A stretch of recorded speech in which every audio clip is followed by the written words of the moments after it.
બ્રહ્મ વિદ્યાનો પાઠ.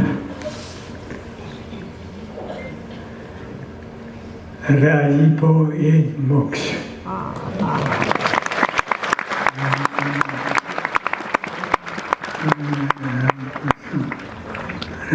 ખાવાની કંઈ ખાઈએ તો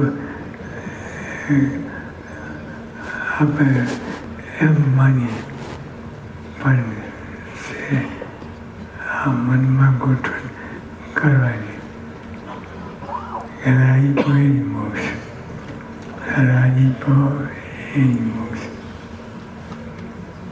બધું ભૂસો ભરેલું હોય એ કાઢી નાખવાનું અને આગ ગોઠવી દેવાની.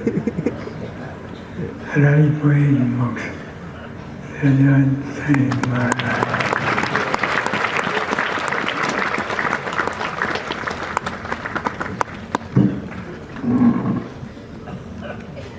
ધનુર્માસના પવિત્ર અવસરે પરમ પૂજ્ય સ્વામીશ્રીએ આપણને મુક્તિનું સાચું દર્શન કરાવ્યું, સાચી અનુભૂતિ કરાવી, સાચી વ્યાખ્યા સમજાવી.